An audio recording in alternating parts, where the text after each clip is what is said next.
ГСП онлайн. Городские новости сейчас. Вторник. Управление образования озвучивает итоги работы за 2016 год и отвечает на актуальные вопросы.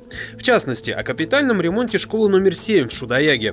Она одна из самых проблемных, и ремонт здесь приоритет городского образования среди других школ. Однако закрывать и вести работы не планируется. Делать хотят постепенно, в летний период. Проект планируется использовать тот же, что и при ремонте школы номер 3, так как планировка схожа. Ремонт по кровле над основным зданием, над учебным корпусом, где-то стоимость его 5 миллионов 400 тысяч рублей. Мы постараемся изыскать из тех средств, которые у нас выделены в бюджете.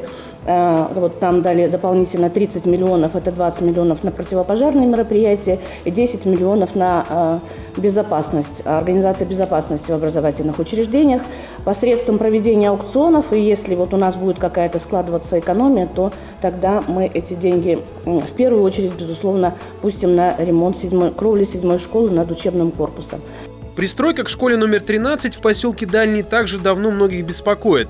Подростки проникают в недостроенное здание, несмотря на то, что свободного доступа нет и могут попасть в беду. Но сносить строение не собирается, все же состояние у него неплохое, и кто знает, вдруг пригодится в будущем. Статус-кво сохраняется и в проблеме педагогических кадров, это по-прежнему нужда номер один. На сегодня вакантны 45 мест в общеобразовательных заведениях, и 40 это непосредственно воспитатели, руководители и спортивные инструкторы в дошкольных. Особого пополнения молодежью тоже нет. В этом учебном году к нам пришло 17 молодых специалистов, но это в основном дошкольные образовательные организации. К сожалению, старение педагогических кадров процент у нас на протяжении 5 лет 37%.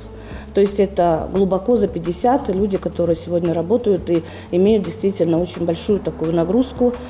Но, тем не менее, и это вот я вам привожу цифры, которые у нас же ведь еще перераспределение идет по школам. То есть на сегодняшний день, там, где нет вакансий, часы, если нагрузка у нас 18 часов в неделю, то у некоторых доходит до 40 часов. В 2015-м в Ухте открыли педагогический класс и надеются, что выпускники продолжат образование по педагогике и вернутся в будущем в родные пенаты. Также можно поехать учиться в Сыктывкар по целевому направлению, но захочет ли потом молодежь вернуться – вопрос. Тем более, что бюджет не позволяет привлекать в Ухту за счет финансовых или жилищных бонусов.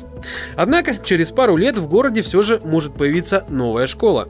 На 2019 год в плане уже республиканской нашей программы запланировано строительство школы в 6-м микрорайоне на 900 мест. Наталья Безносикова отметила, что смущают сроки, за которые нужно реализовать федеральную программу «Откуда деньги?». Средства нужно осваивать буквально за год, а построить на пустыре за это время школу нереально. Как все сложится, покажет будущее. Но это все же не скажется на проблеме очередей в учебные заведения. На сегодня в Ухте нет очереди для детей от 3 до 7 лет, но от 1,5 до 3 лет очередников на место аж 426. Со строительством 2 новых садов в последние годы ситуация немного выправилась, но до окончательного ее решения еще далеко. Так же, как и с обучением в несколько смен в школе. От этого хотят уходить во всей России, но это случится точно не сегодня.